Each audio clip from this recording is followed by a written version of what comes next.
reading this, just read this Mountain Dog by Margarita Engle. From the inner cover I read, it's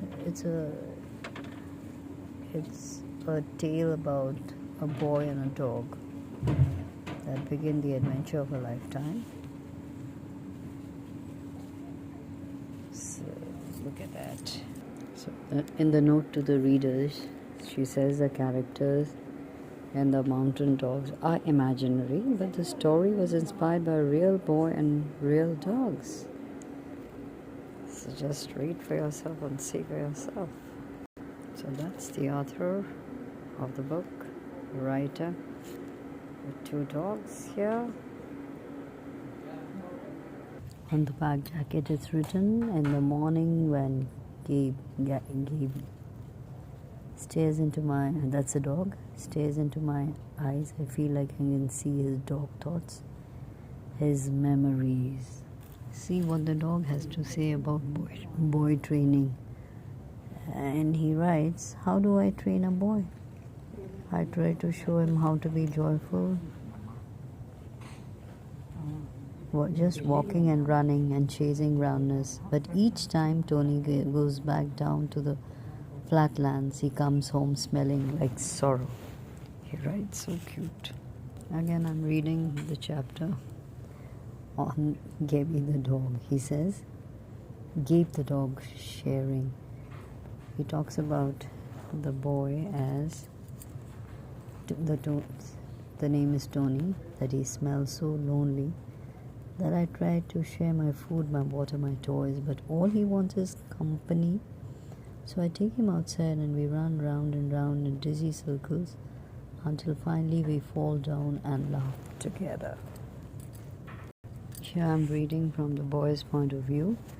He writes, summer is the best cure for worries. I'm so tired and relaxed from swimming, hiking, playing dog games and learning bear facts that I can almost sleep straight through one whole nightmare-free night.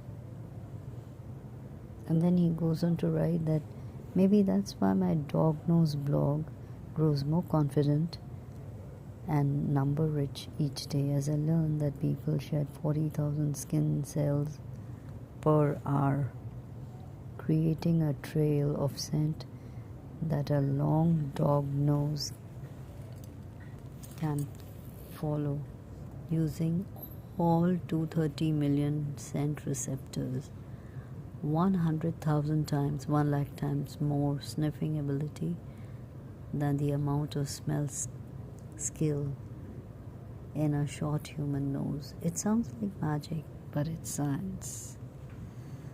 He writes, I want to study wildlife biology or forestry or veterinary medicine. I'll need plenty of courage to explore the tangled wilderness of math. So I try to copy Gabe's, that is dog's, way of facing each day with the energy of a dog's excitement about a work play, he writes. So now his birthday, 12th birthday. So he says, this is the picture he gets, a grinning photo of Gabby. A picture that brings tears of happiness to my eyes, but I don't actually cry because, anyway, so he's talking about the celebration that we sing and howl off. We sing and howl off beat. It's the first time anyone has ever called my birthday happy. The story of turning 12 will be great when I tell it on my dog nose blog with my new laptop, using plenty of numbers that no longer remind me of winners and losers in long ago fights. So when he writes that when I sit down, the boy is writing this, when I sit down to write, I say that Gabby is exactly half my age. That is, now he's become 12, so he must be 6. But he's also 6 times 7, that is equal to 42, old and wise in dog years, almost ancient.